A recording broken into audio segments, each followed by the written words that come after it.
One plays the guitar, and one's just gorgeous. And after 8 years of anarchy, the Doug and the Allstars are going their separate ways. Now, why is this?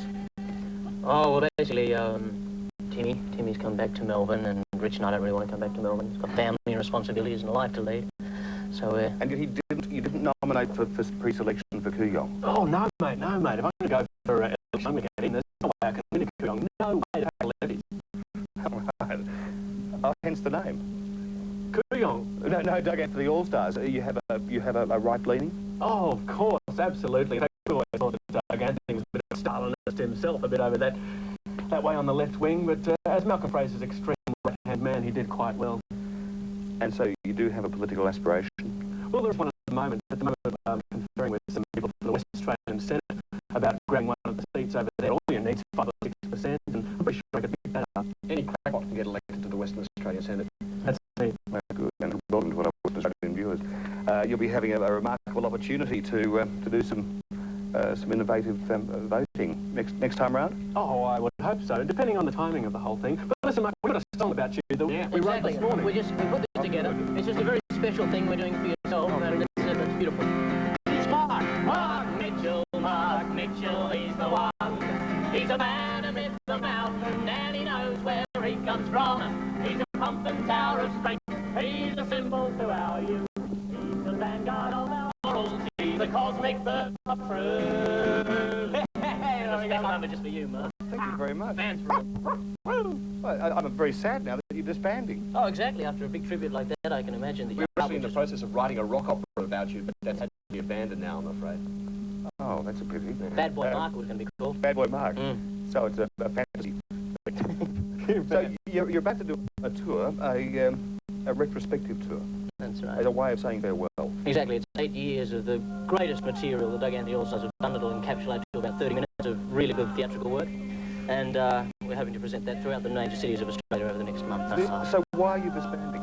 Well, because it's been 8 years on the road, travelling here and there, and Paul's off to New York to pursue various things there. Rich has got a gigantic computer company in London, and it's time to do some other things, I believe. We've done everything we can in the country. We've released books, comic books, music albums, comedy videos. We've had art exhibitions. Of course, TV work. We feel that we've done everything we can possibly do in Australia. Also, major artistic differences between myself and the other two members of the group have led to this decision. Yeah, he's artistic and just not. Autistic is probably a closer description. So it was very sad. The news I heard about you being pipped to the post for 2 movies now, the Batman 2 and the Penguin's Henchman, yes, and more recently for Priscilla, Queen of the Desert. Yes. Well, to be completely honest with you, the whole Batman thing has been a fabrication and a lie right from the start. Oh, really? We never met Jack Nicholson. People of Australia, to be honest with you now. And we were never anywhere near the Batman film. Though Tim has good news about the animated feature. Yes, we are going to be in Batman, the animated feature film, as the only real-life figures in it. So, of course, the press is going mad about that one at the moment. We're trying to keep the lid on the bottle, though. And the cross-dressing thing, that's not going to happen now? Not in public. We may do the sequel, Priscilla in the suburbs, but there's no way we're going out to the outback again. Right. Well, you've just been there, haven't you? You've travelled the west. Yeah, did Alice and Darwin and everywhere. Cairns. And what were the highlights of that? Well, they just complained about the other places nearby. That's what we found. We always found we'd go down very well somewhere like Cairns. You'd complain about Townsville.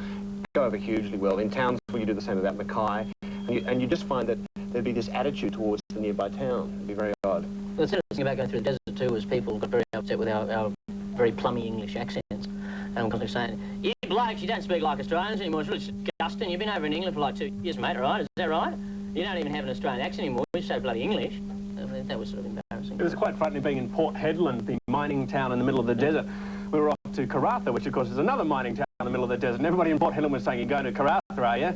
Everybody there is up themselves, think they're sophisticated. We turned up, and of course, the people in Port Hedland were totally wrong.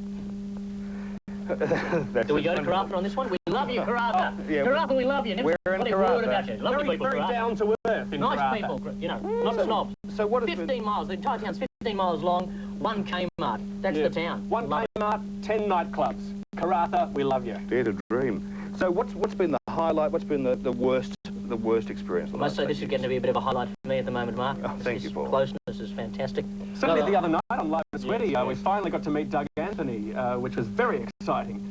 Doug Anthony came to us live via satellite, and we spoke to him on Elle McFeast's show, and that was a real high point, I think. Especially when he did the Neil Sedaka breaking up is hard to do, which I thought had sexual overtones to it as he spoke it, but I don't know, maybe there's just a thing between me and Doug. But it was a very powerful and emotive moment for me. It was a very poignant thing between you and Doug when you were in his area. Wollongbar, yeah. We did a tour some years ago, the Sex and Violence tour, and the posters had Doug Anthony, Allstars, Sex and Violence, and I think Doug took this as a personal thing against himself, so all our posters were taken down and blackened out in that area. So what are the plans for the future? Oh. Well, there's this tour at the moment, a big tour, our difficult album coming up during this tour, and we'll be bringing out our own bootleg, of course, because no one else will, so we might as well have to do the work ourselves. We'd like to encourage the formation of Doug Anthony All-Stars tribute bands as well. We'd like to see that very much and perhaps get a little bit of piece of it our way as well. Thank you. You'll be touring for how long? Well, the last date that we'll ever do together is December 16th. After that, we know more, and that's in Perth. In Perth. Until the 16th of December. That's You'll be right. able to catch the comedy of these three guys, the Doug Anthony All-Stars.